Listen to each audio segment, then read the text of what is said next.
I want him to know that he needs to call me.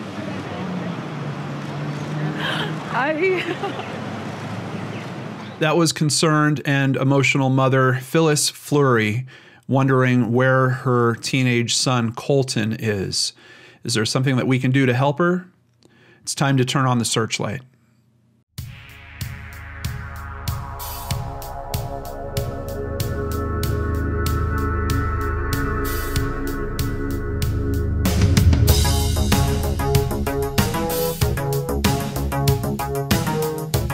Hey everyone, John Lorden here. Thank you so much for joining me on another episode of Brainscratch Searchlight. Before we jump into the case of Colten Fleury, I want to let all of you know that I made an announcement on the birthday episode of Brainscratch last week about a new podcast. We have released the preview episode already. So if you want to check that out, you can search on your favorite podcasting platforms for 3 Men and a Mystery, and that's with the number 3. You can also find it by going to www.3menandamystery.com, and once again, that's also with the number 3, or just check in the description box below and I'll have a link down there for you. Now let's get on to the case of Colten, and here is a picture of him. This is a missing youth from Prince George, British Columbia in Canada. Very tough case.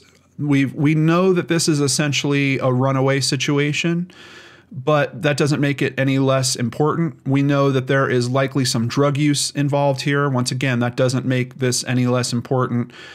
We have a concerned mother wondering where her son is. We're going to learn a little bit more about the backstory of possibly why he might have left her home, how long he was there, where he was before that. So let's go ahead and start with actually learning about this area, because I was not wholly familiar with Prince George. Prince George has a population of 74,003 people.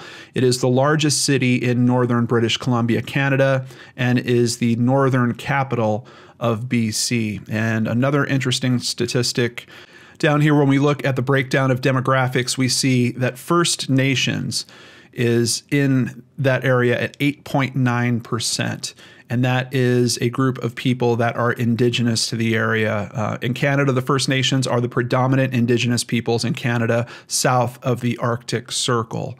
And of course, as we have here in the US, there's a lot of media that is coming out that is asking questions about our indigenous cases being covered as much.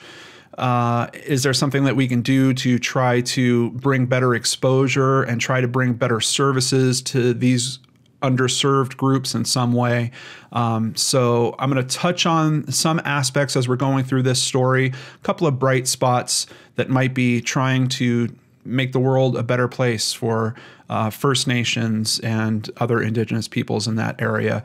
But the most important thing to focus on is the story of Colten, and let's go ahead and get started here at an article at ckpgtoday.ca. Prince George, the RCMP, that's the Royal Canadian Mounted Police, are requesting the public's help in finding local 16-year-old Colten Theron Fleury. He was last seen at his home on May 3rd, and that's May 3rd of 2018.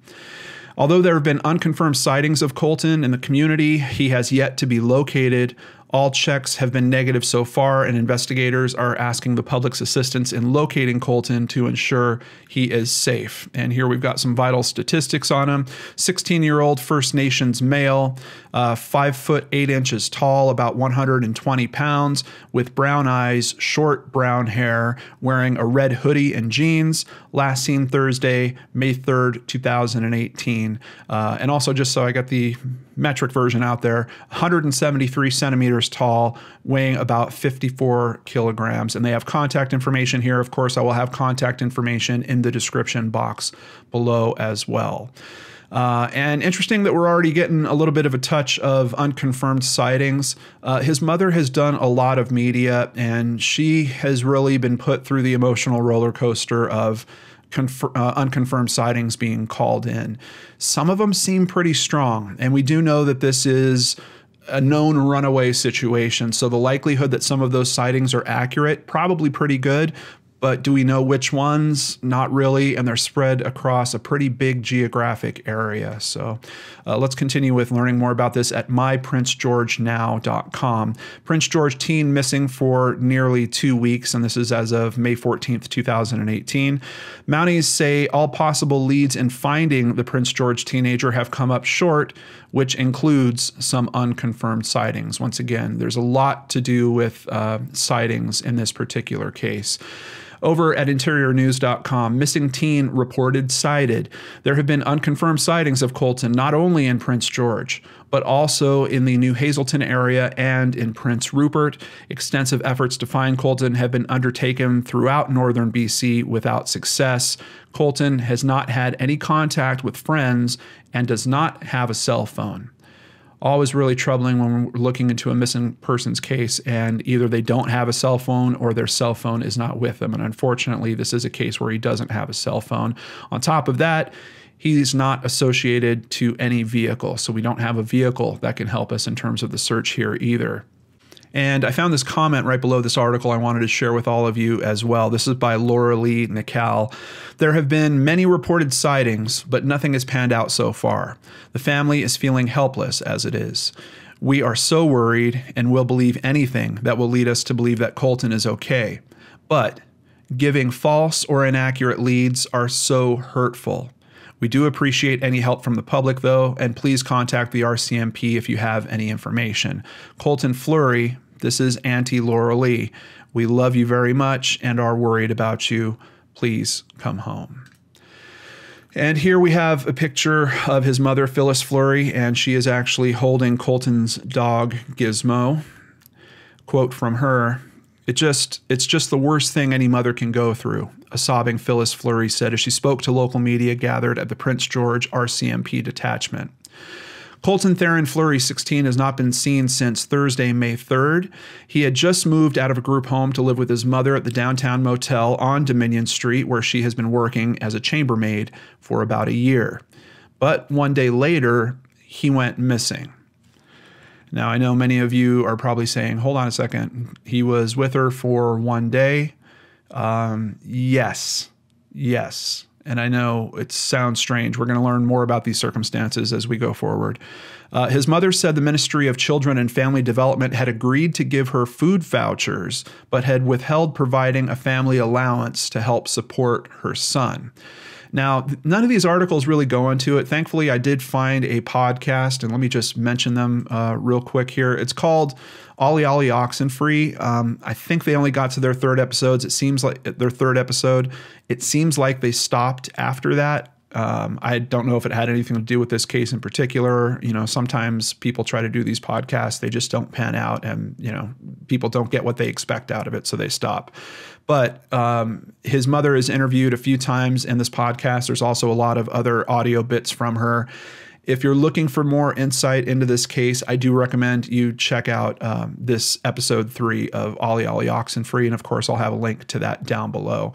But one of the things that I learned from listening to that was they were talking about Colten's mother is receiving some type of financial assistance from the government that is helping to pay her rent.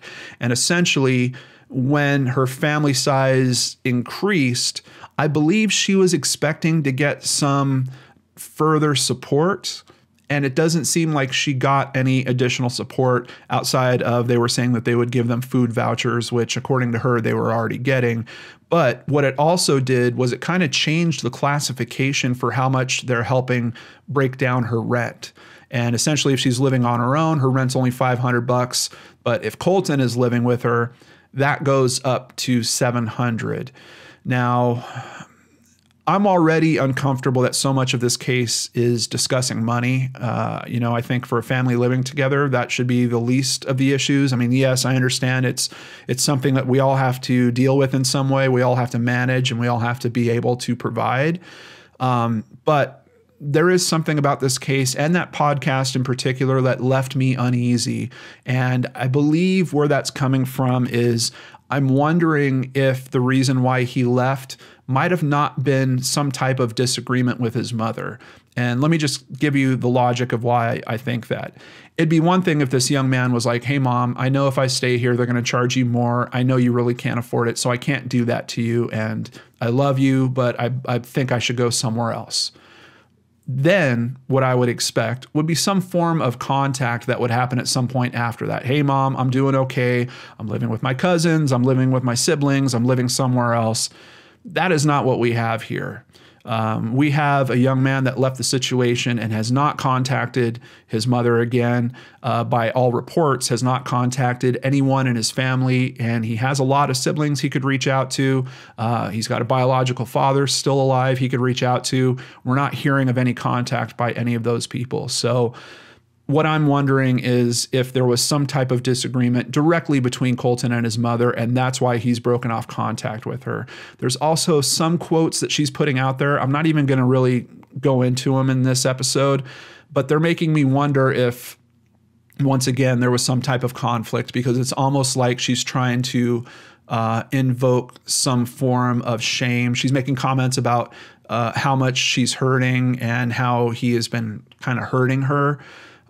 So I'm struggling a little bit with this, guys, but what I'm really trying to say that's important is this is still a young man. He's a teenager. We don't want him living a homeless lifestyle, particularly if he's got a drug addiction problem, which, as we're going to learn from these articles moving forward, he does. That could be a potentially lethal combination, outside of the fact that it's getting him off on a very tough start for trying to put his life back together at some point, trying to get some opportunities for himself. But outside of all that, there is just inherent risk when we have a young man this age with those types of problems going out into that type of environment. So that's one of the main reasons why I wanted to cover this case here, because I really was struggling for a little bit about, should I even cover this or not? Because I'm not... Too much of this is being wrapped up in the finances, and it's making me uncomfortable. It's not what I typically hear from family members that are looking for loved ones. Finances kind of comes last, or at most it'll come out in the form of, hey, we need a GoFundMe because we want to raise reward money, or we want to hire a private investigator. And that's not the type of financial talk we're having around this particular case. And I've never quite experienced it like this before, but we're going to press on because I think it's the best thing to do for Colten, and let's see what happens here. So the story, at least that was told to the Prince George Citizen, when she broke the news to Colten about the fact that they were only going to give them food vouchers, but they had withheld providing a family allowance to help support her son, it did not go well. Apparently fearful of returning to the group home, he spent the night on the computer, gathered a bag of clothing, gave her a hug, and walked away the next morning. Something just clicked inside of him, and I believe he gave up all the fight he had, his mother said. Now, there we're getting some insight into the fact that he was in a group home, and once again, thank you to that podcast. I understand a little bit more about this. She had been relying on services to try to help him for a long time. And this is a young man that struggles seemingly with some anger issues. She mentioned at one point that they had started medicating him very heavily, and that she got him back, and essentially she weaned him off the medications, and things seemed to go okay for a while, but then they didn't, and then he was back into the care system. So from what I understand, before this one day, he was only staying with his mom for one day. For the previous year, he was actually living in a group home. So that's where that information is coming from. He was reportedly seen hopping into a cab in the city and partying at Rainbow Park. There was also a good chance he was seen on Highway 16 at Morristown, his mother's home community, hitchhiking towards Prince Rupert, and could be with a girl named Maggie. Now, his mother did give some more details on the podcast about Maggie. That's just one story that she heard. She's not really positive if that's accurate or true, but I believe that Maggie lives in Prince Rupert.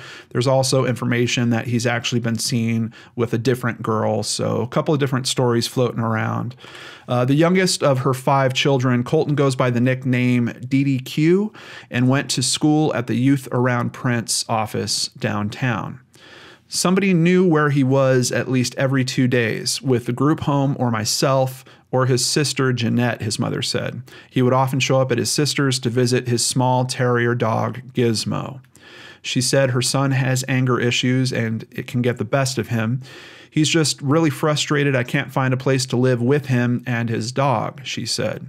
She wants some assurance that he's safe and sound and is asking anyone who sees Colten to take a picture of him and send it to the RCMP.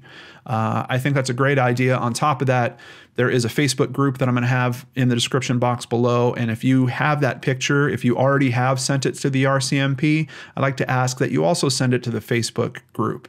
Perhaps that could be helpful. Perhaps that can give his mother some assurance that he is actually doing okay. And this is another aspect. If there was some type of disagreement that he had with his mother and he doesn't want to reach out to her, I would just like to put out here, Colten, if you happen to see this, just get some form of information back to your family that you're doing okay. A picture is a really quick and easy way to do that. And I know you don't have a cell phone of your own, but I'd be very surprised if you couldn't find someone to take that picture for you. And maybe you could even have them send it to the Facebook page or to the RCMP with a little kind of message from you just saying, yeah, I'm out here, but I'm fine and I don't want to come home, if that's truly the case. On another note, I don't know that being in that situation, if you are living on the streets, if you are fighting a drug addiction on the streets alone, I don't know if that's the best way to take on that battle. And I'd really hope that you might talk to someone in social services about what options you have to maybe get you out of that. That's really, it's a tough start. And I really want you to have every chance that I think you deserve. And I don't know, it seems like you've already had a pretty tough time in terms of your upbringing, and you certainly don't need to compound that with taking on these additional challenges like this. I hope you'll hear me with all that. So here's a map of the area. We've got the downtown motel. That is where Phyllis, I don't know if she's still living there, but was living there at the time. You can see the Prince George area. Rainbow Park, this is supposedly where one of the sightings was. Now, where it gets a little bit concerning for me after this is a couple of the other sightings are very far away. We've got essentially an 8-hour drive. Here is Morristown, here is New Hazelton, and here is Prince Rupert. So we've got a very considerable distance where these sightings are happening. And once again, I don't know if we can trust all these sightings because of this. It'd be nice if we had a timeline of the sightings and we could say, hey, these kind of make sense because he was seen here, then he was seen here, and we think he might be headed towards here. But we don't exactly have the information in a neat little row like that. So I think where most of us should really be focusing is probably in the Prince George and surrounding areas. I don't know how much money he would have on him to be able to travel that kind of distance. I don't know if kids are really hitchhiking nowadays. I don't know what options he'd have for really making that kind of trip. One of the stories that his mother had heard was that the mother of a girlfriend of his paid to get him some type of long distance away. I believe that's the Prince Rupert story. We just don't know if that's feasible or not. I believe that they reached out to her. She says they don't know what they're talking about. So let's continue here with some more information at myprincegeorgenow.com. We see another picture of his mother, very upset. All I care about is that he is home and that he has a place to sleep. I don't know if he has had a meal. That's the worst thing any mother can go through. I want to say to Colten, I wasn't the best mother, but I tried my best being single. I was in my addiction and fighting the ministry every step of the way. I pray to God each day that you come home. Phyllis has been sober for 5 years now. And now we're talking about conditions that could compound some of these tough family dynamics already. When she's struggling in that way and he is not living with her, is it part of the reason? Is it because she was so wrapped up in her addictions that he was dealing with these anger issues and having to be put into public services like this. This is something that we hear about sometimes in these Indigenous people stories in Canada and here in the US.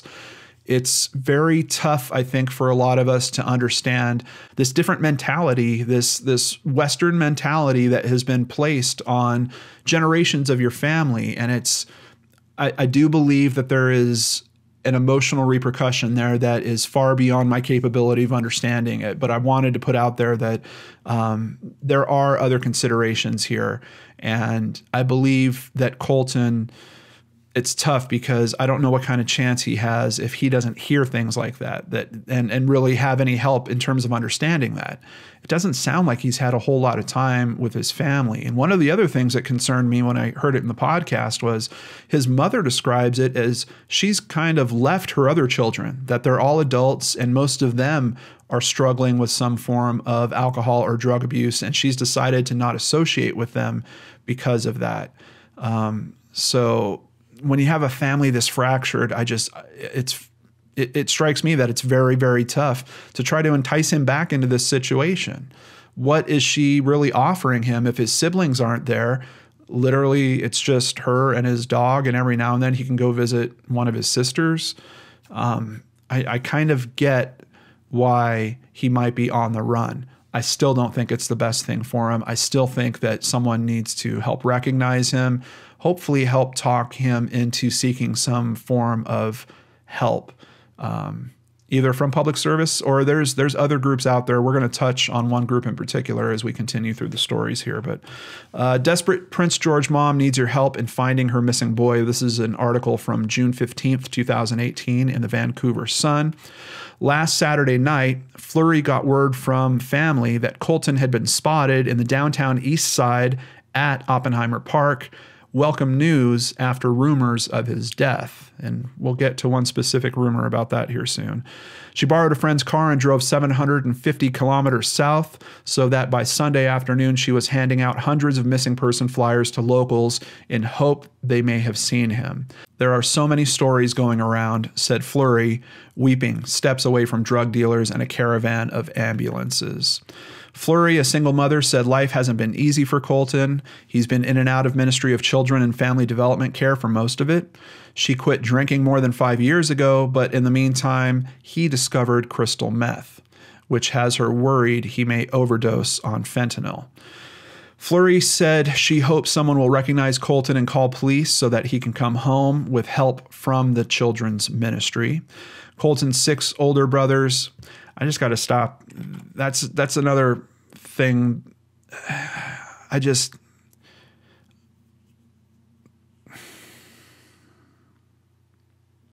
Even with how that's worded, I'm just really struggling here, guys, because if she wants him home, just say you want him home. Say that you'll make it work. Say that it's just, I'm not hearing that kind of message. Time and time again, I'm hearing these kind of weird interdependencies that I don't think need to be part of this conversation at all.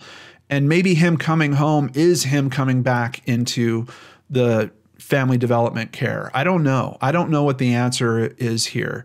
But the specific answer that started this whole issue, the expectation that he was going to go live with her and they were going to be supported in some way, does not seem to be reasonable. And I don't know if it's reasonable on a social level, if it's reasonable on a moral level. I'm not here to judge any of that.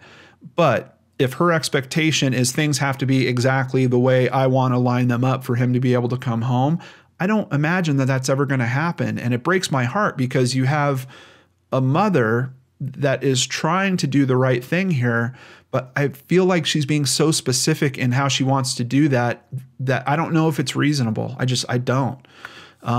Outside of that, I've seen some examples of her kind of lashing back at certain people that it seems are trying to help around her. And in cases like this, you don't want to shatter the team. You want to build as big of a team as you can for trying to find your missing loved one. And I'm not seeing her do that. I'm seeing her. There's one group in particular that she worked with, and then on the podcast, she's saying, well, they abandoned me. They basically used me for promotion. I'm still going to cover them in my story here because I think what they're doing is important. There is an uncle that got some press talking about this case. I've seen her kind of lash out at him. Well, he was never around. Colten never even saw him. Does it matter? If he's able to get the attention of a newspaper and that gets Colten's face out there one more time, does it matter? I don't know. I'm really struggling because there's an aspect of her being at war with people around her that it's almost making it very, very tough to even want to help her. And I'm just wondering if Colten was dealing with a similar type thing when he was in her home for that one day and trying to figure all this out. If she was ready to go to war with the Family Development Care, the Ministry of Children and Family Development, and with Colten, because none of this was working, as I could see why he might have packed up his stuff and left. I still don't think it's right. I still think that there is a much safer place for him. But it's just a really tough situation when you have someone kind of lashing out in this way. And it's very clear that she is lashing out. And if Phyllis happens to see this, Phyllis, I just want to implore you, please try to build your team. And I know it's hard. I know you've been put through the ringer. There's very mean things that have been done to you. I understand that. But this is not the time to focus on that stuff. This is the time to be very clear and laser focused on one particular thing. Where is Colten? Can we find out where he is? Can we get him to services that can help him? If that means you or if that means someone else, it doesn't matter. We just need to pluck him out of that situation and give him some options. And even when I'm seeing things phrased like this, it just, once again, I don't know that that's a viable option. So why do we keep asking for something that they weren't going to provide in the first place? I don't know. Colten's 6 older brothers and sisters are worried about him too, she added. Thursday at the Aboriginal Front Door Society, Fleury dropped off flyers and spoke with staff before an elder led a prayer ceremony for her and Colten. If he was spotted in Oppenheimer Park, he'll most likely be there for the next little while, said Ian B., youth coordinator at the society. And I'm sorry, I don't know if that's Ian or Ian. He said the society helps a lot of families track down missing loved ones, but typically fewer than a dozen each year come from out of town. B., who considers himself a sort of youth bounty hunter, said the key to finding missing kids is to look for them at night because they usually sleep during the day. They typically won't visit youth organizations where their photos are plastered everywhere.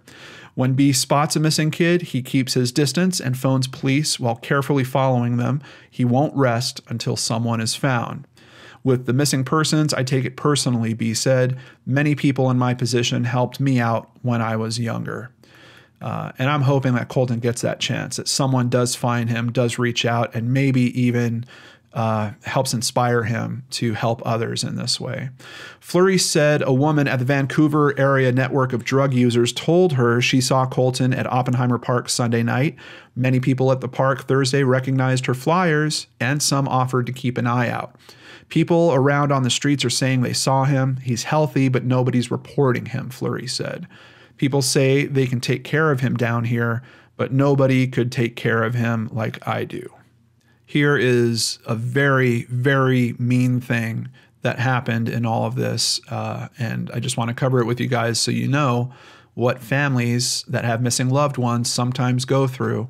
Over at missioncityrecord.com, I was ready to puke. Mom of missing BC teen targeted with prank call. This is from August 23rd, 2018. On Tuesday this week, Fleury said she got a 1 a.m. phone call that gave her a few seconds of hope. I jumped up because he said, "Oh, this is Vancouver police and it's regarding your son," she told Black Press Media. I don't even remember if they said they found him. I was thinking if it was a phone call, they must have him in custody and they'll have to bring him to the hospital. The caller said they'd found Colten hanging from a tree in a schoolyard. Everything in my body just went numb. I just can't describe it, Fleury said. All I could say was where.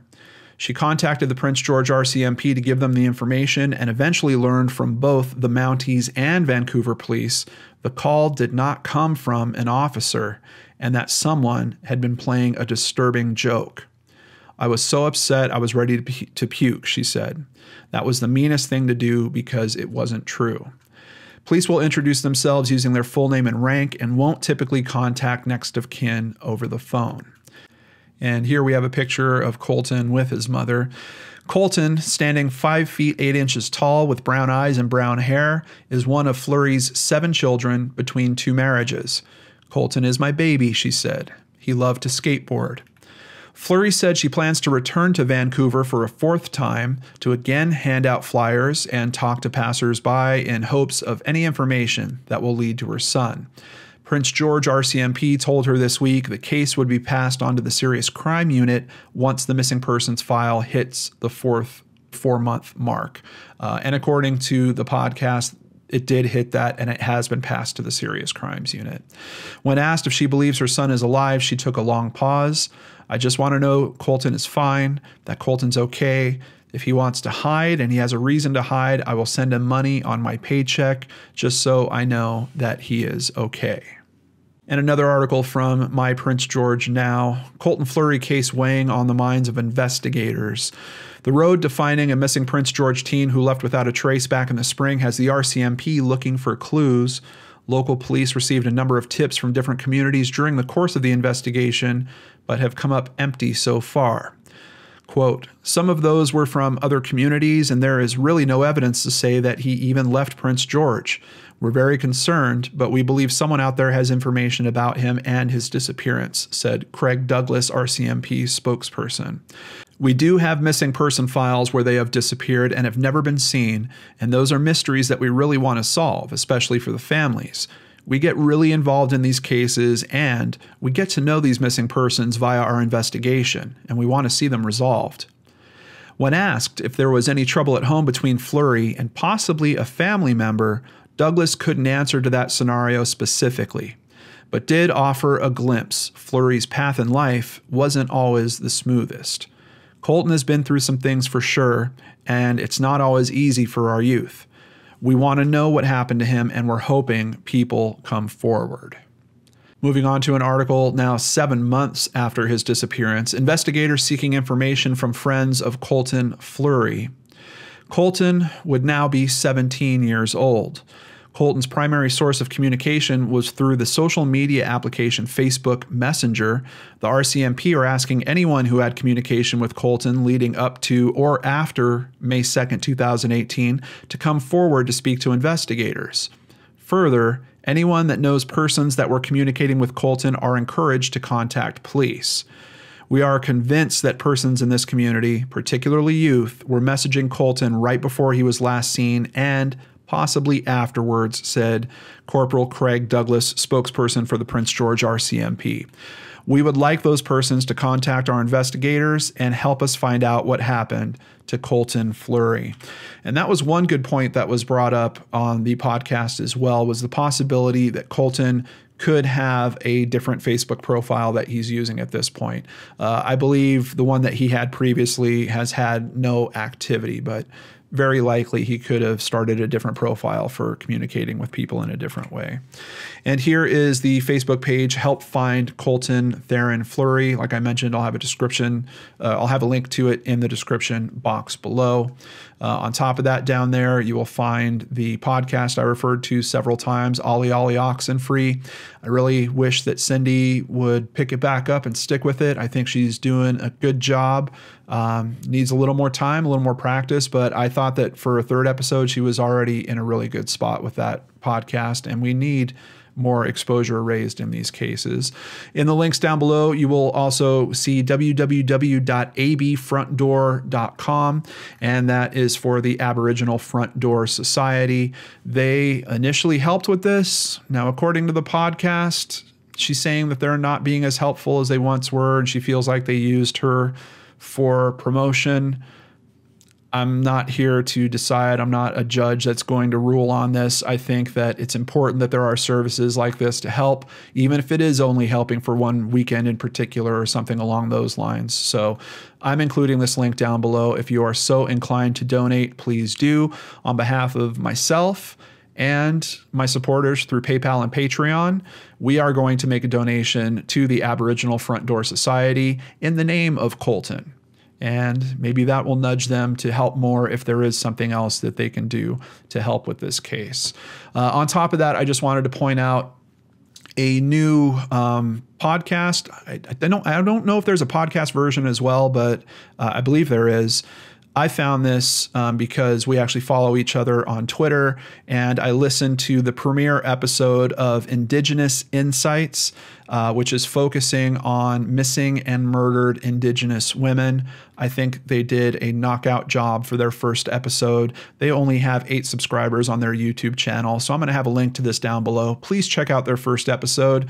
It's a really important topic. I'm glad that someone's focusing in this area in particular, and I want to help grow that exposure with them if there's anything that I can do. So if you like their first episode, hit that subscribe button and be sure to follow Indigenous Insights. And I just want to give a quick shout out to Mitch and Ariel, the hosts of Indigenous Insights. Just saying that I think you guys are doing a great job. Please, please stick with it. It's very, very important. Bit of a different episode of Searchlight. I feel pretty confident that this is a runaway situation. I'm a bit concerned because what could have happened to Colten since he ran away is a really big concern for me. But I'm also concerned about what can he come back to. I don't know what that situation was with his mother. I don't know if that is really a good situation for him. It seems like the public services that the group home he was living in probably wasn't a great situation for him either. So I understand that he's probably in a spot where he's feeling really, really alone and like he has no options. I'd like to hope that if Colten happens to see this, he will consider every option he can, possibly moving in with other family members, other friends, just trying to avoid a life on the streets and a life wrapped around an addiction, because it is a very tough place to come back from for many, many people. And when you're so young, it's a really tough place to start your life from and to make any forward and upward progress. So my heart really goes out to Colten and his friends and family, and I hope that we do see a good resolution on this case. And I do want to thank his mother, Phyllis. I know she's working very hard to keep exposure raised on this. I want to thank the RCMP once again in the podcast. She seems to be kind of not really lashing out at them quite as vocally as she is about some other things, but she seems very unhappy with them. That is kind of a normal part of this missing persons process. It's pretty rare especially when you have someone go missing for more than a few months, pretty rare that the family has warm, fuzzy feelings about the law enforcement that's handling that case. But I do want to thank them for all their efforts on this, and I do hope that they are able to locate Colten and maybe give him some better options. Very tough situation all the way around on this one. What do you guys think? Let's talk about it in the comments down below. Thank you so much for joining me on this episode of Searchlight. I appreciate each and every one of you out there that watches and shares these videos. Take care, and I'll see you back here on Friday with a brand new episode of Brainscratch.